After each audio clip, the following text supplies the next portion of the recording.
Olá pessoal, como é que vocês estão? Espero que todos estejam bem. Sou o professor Jean de Geografia e nós vamos dar continuidade aos nossos conteúdos. Na aula de hoje nós vamos ver o Centro-Sul brasileiro e seu processo de ocupação.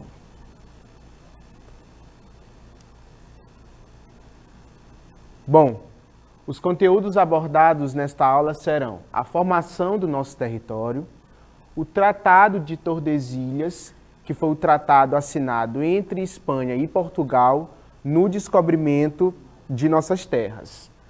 Vamos falar sobre as capitanias hereditárias, que foi como ficou distribuída essas partes de terras que foram dadas na América, em especial aqui na costa leste do Brasil. Vamos falar sobre o papel que os bandeirantes tiveram na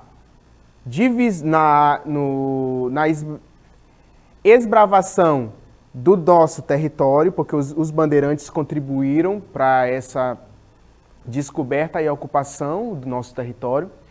E vamos falar sobre os complexos geoeconômicos do nosso país, em especial o Centro-Sul.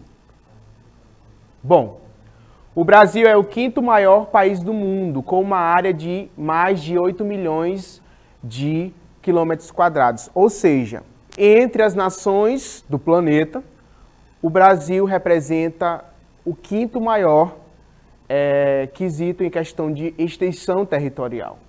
E essa imensa extensão territorial do nosso país resultou de um longo processo de conquistas de terras, né? Que foi iniciada pelos portugueses no ano de 1500, quando ocorreu a chegada desses europeus ao nosso território, o que ficou conhecido como descobrimento de nossas terras. Bom, os atuais limites do território brasileiro passaram a ser definidas no ano de 1594, com a assinatura de quê, pessoal? Do Tratado de Tordesilhas. Esse tratado, que foi assinado entre esses dois países europeus, como eu falei no início da aula, entre Portugal e Espanha, né? Dividiu as terras que foram conquistadas na América pelas expedições ultramarinas que esses dois países europeus realizaram, além de seus territórios. E o objetivo era impedir conflitos entre as duas nações. Com a assinatura desse tratado, tanto Portugal não podia invadir as terras da Espanha, como a Espanha não podia invadir as terras de Portugal. Nós vamos ver melhor como é que ficou isso.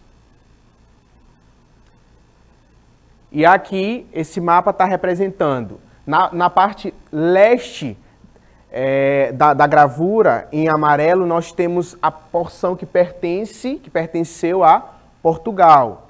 E aqui, depois dessa linha vermelha, dessa linha de centro, à esquerda, nessa parte verde, nós temos a parte, né, da América do Sul que pertenceu à Espanha. Vocês percebem que a grande extensão de terras brasileiras pertenceu à Espanha. Bom, para garantir o poder sobre as terras ocupadas e protegê-las de outros conquistadores, como franceses, holandeses e até espanhóis, em 1532 a coroa portuguesa organizou o território dividindo em capitanias hereditárias. Ou seja, por que foram criadas as capitanias hereditárias? Porque países como França, Holanda e até Espanha,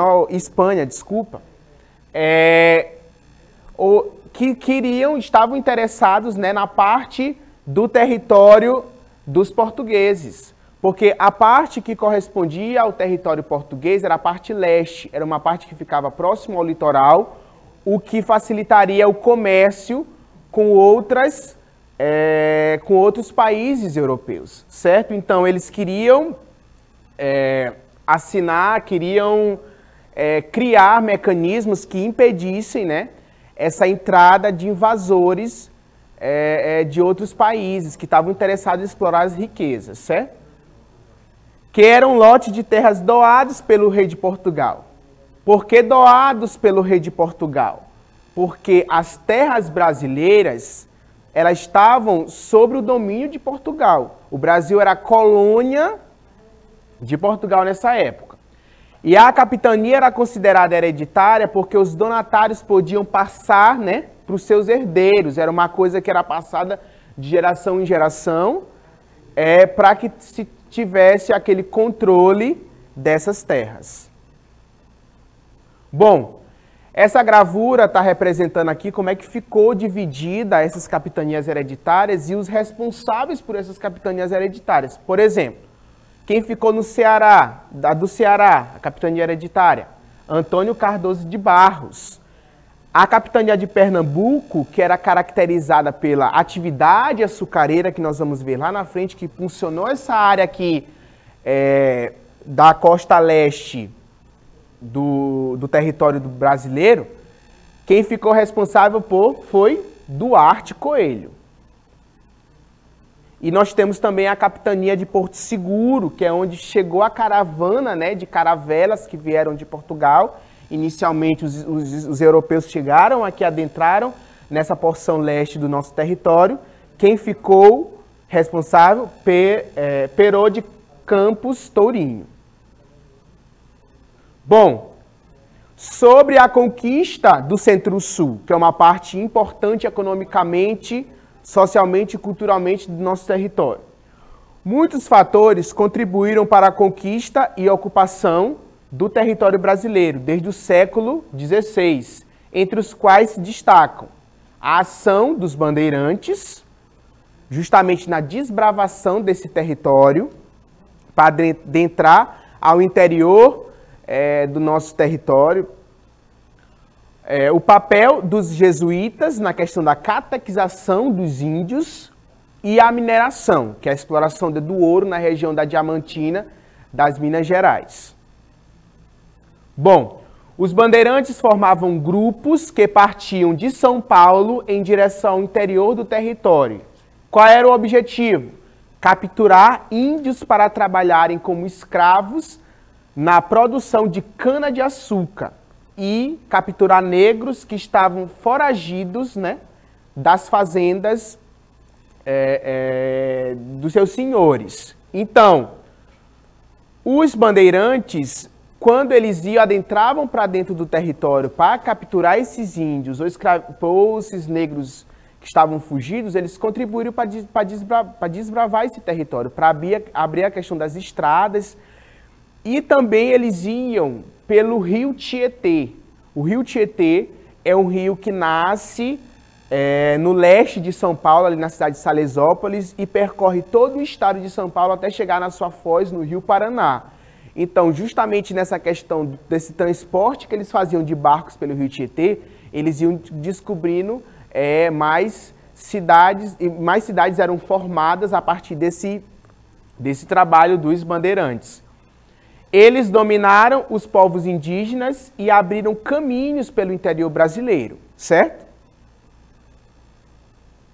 Bom, e aí estão alguns bandeirantes, com destaque para Domingos Jorge Velho, que foi o bandeirante que ajudou na destruição de um quilombo de forte força, né? de forte exército quilombola que tinha na resistência contra os maus tratos que os negros enfrentavam nas fazendas, que era o quilombo de Zumbi dos Palmares, ali na região do estado onde se localiza hoje o estado de Alagoas.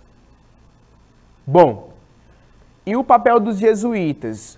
Eles tiveram um papel importante na conquista dessa parte do Brasil, porque eles fundaram povoados, né? Em relação à questão da catequização desses índios. Só que essa conquista, dessa catequização desses índios, era justamente para tirar os índios do domínio português e trazer para o domínio deles, porque os índios tinham interesse na coleta das drogas do sertão, que já fazia parte ali da região da Amazônia brasileira. E aqui está uma missa representando quando foi descoberto o Brasil. A missa, né, esse quadro aqui de Vitor Meirelles de 61, ele retrata o quê? Que a religião católica foi imposta aqui no nosso território para que fosse um instrumento de dominação desses índios, para que esses índios aceitassem as ordens desses jesuítas, desses europeus, e passassem a trabalhar para eles. Foi uma espécie assim, de convencimento que os jesuítas, os portugueses, trouxeram para o nosso território nessa parte da história do Brasil. Bom, a mineração que teve grande importância, por quê? Porque ela ajudou a descobrir terras na região das Minas Gerais, a se formarem cidades na região da exploração aurífera, da exploração e do comércio do ouro ali na região das Minas Gerais, né? 2 estados brasileiros que enriqueceram com a produção do ouro, Minas Gerais e Mato Grosso. A mineração contribuiu para o surgimento e desenvolvimento de cidades, como eu já falei, na região, como exemplo, como Ouro Preto, Diamantina. E a mudança da capital, Salvador, que ficava ali no leste do Nordeste brasileiro, para o Rio de Janeiro, também que fica no leste, só que na parte do Sudeste do Brasil. Por quê?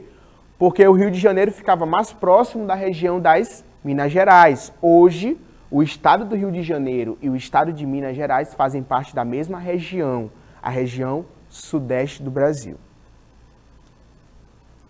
E aí está um quadro, uma gravura que representa esse trabalho na região das minas. Você percebe que está tendo aqui a exploração de pedras preciosas por escravos, né? Por negros que eram escravos de seus senhores que trabalhavam nessa coleta dessas pedras preciosas, desse ouro. Eles repassavam para os seus senhores a quantidade, mas também os escravos de ganho, que eram escravos que vendiam quitutes para as pessoas que trabalhavam aí. Toda a renda que esses escravos de ganho, geralmente eram mulheres que vinham com um utensílio tipo uma cesta na região da cabeça, e elas traziam quitutes e vendiam para esses negros, para essas pessoas que trabalhavam aí na região das minas, e todo o lucro que elas arrecadavam, elas entregavam para os seus senhores. Bom, e sobre as regiões geoeconômicas do nosso país, né? Em 1967, o geógrafo Pedro Pinchas Geiser, ele elaborou uma nova proposta de regionalização, que se criou 3 complexos geoeconômicos ou complexos regionais do país. Essas regiões obedecem critérios ligados tanto ao aspecto de vegetação, hidrografia, fauna, flora, que é a questão dos aspectos naturais, quanto também ao processo socioespacial de formação do nosso território. Por exemplo, o Nordeste brasileiro foi formado ali para o Nordeste, a região da Bahia, foi formado principalmente por negros, por afrodescendentes. Por quê? Porque a região de Salvador é a região que apresentava, por ser a primeira capital do nosso país, apresentava um grande mercado, né, de comercialização de escravos. Então a população da Bahia hoje é majoritariamente afrodescendente, né? Já o estado de São Paulo, por exemplo, apresenta hoje muita questão dos europeus de descendência europeia, pessoas de descendência europeia, compondo, né, a população do Sudeste brasileiro. Por quê? Porque São Vicente e São Paulo foram uma das primeiras cidades fundadas no início da colonização do Brasil, né? E os limites dos complexos não são os limites políticos administrativos do Estado. O complexo regional Nordeste, Amazônia e Centro-Sul é diferente da delimitação da região Nordeste, Norte, Centro-Oeste, Sudeste e Sul do Brasil. Nós vamos ver por quê. Aqui, ó, a Amazônia, você percebe que essa parte em verde. Um estado brasileiro que faz parte da região Nordeste, nós temos duas partes que eles fazem parte de 2 complexos geoeconômicos. Por exemplo, o Maranhão. A parte oeste do estado faz parte do complexo regional Amazônico. E a parte leste, já na questão de cidades como Caxias, Timon, por exemplo, faz parte do complexo regional Nordeste. Outro estado que isso acontece, Minas Gerais. Minas Gerais faz parte da região sudeste do Brasil, mas a parte norte do estado, que tem características de caatinga, característica semiárida, porque o Rio São Francisco é um rio que passa, que nasce em Minas Gerais e corre pelo Nordeste brasileiro, ou seja, o aspecto natural do estado de Minas Gerais, o norte do estado representa um aspecto de semiárido, ou seja, aqui é mais característica de Nordeste do que de Sudeste. Então você percebe que esse estado de Minas, ele faz parte de dois complexos regionais, tanto o Nordeste como o Centro-Sul, correto? Bom, e o Centro-Sul é a região geoeconômica mais produtiva do país. Por quê? Nós temos vários estados que apresentam indústrias de grande porte. Por exemplo, São Paulo, Rio de Janeiro, Minas Gerais. O Centro-Sul apresenta uma rede complexa e interligada de cidades, ou seja, as cidades são mais próximas e acontece um fluxo de mercadorias e de pessoas mais intenso, né? Propiciando o desenvolvimento maior da economia. Tem também uma agropecuária mais moderna, uma agropecuária mais tecnológica, com mais capacidade de produção. E a mais densa rede de serviços. O que é mais densa? É a mais intensa, né? Rede de serviços, comunicações e transporte. Uma região do Brasil que faz parte do complexo do Centro-Sul é a região Sudeste. Nós temos rodovias de grande porte, como a rodovia Fernão Dias, que diariamente se passam transportes, né, caminhões e caminhões com produtos industriais para a circulação da economia naquela região e em todo o Brasil.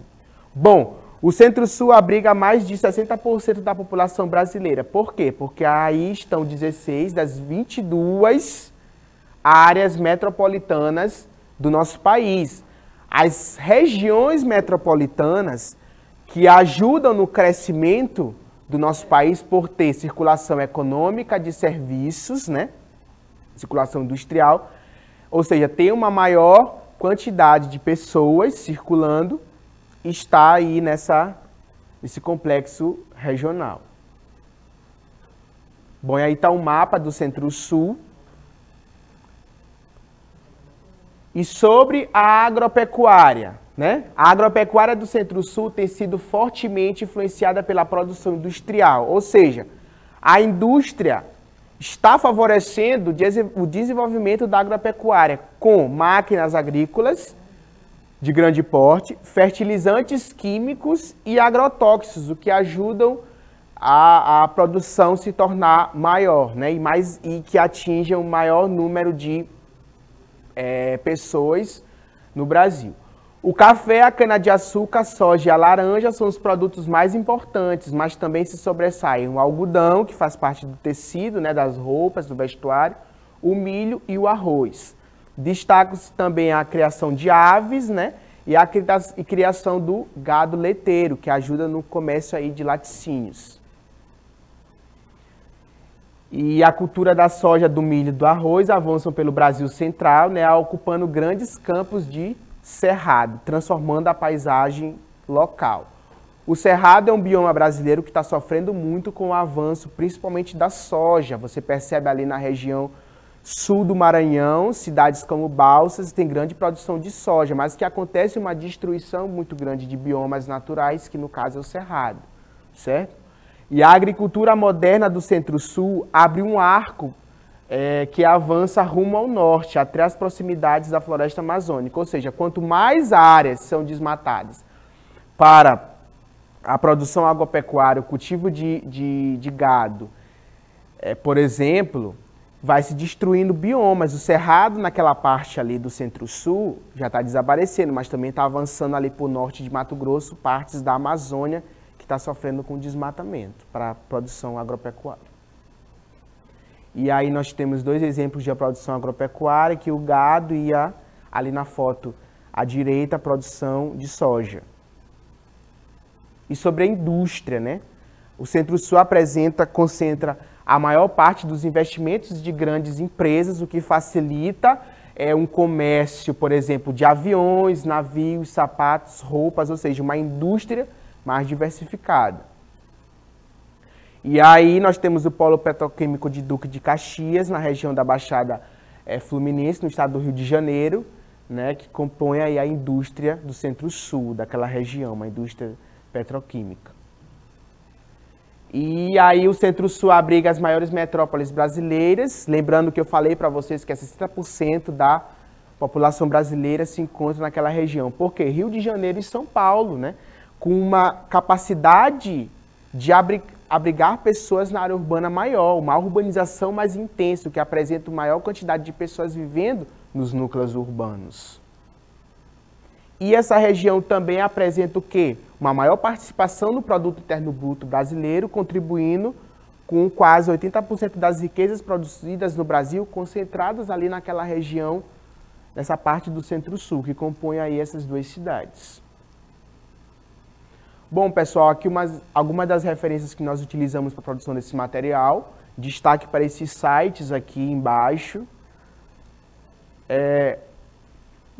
Também um aviso que eu dou para vocês. Baixem um aplicativo de leitura de QR Code no celular de vocês, para vocês capturarem esse QR Code e responder as questões que foram propostas para vocês, certo? E eu deixo essa mensagem, que nas grandes batalhas da vida, o primeiro passo para a vitória é o desejo de vencer. Continuem firmes, continuem comprometidos com os estudos de vocês, que vocês vão alcançar todos os seus objetivos. Forte abraço e até a próxima.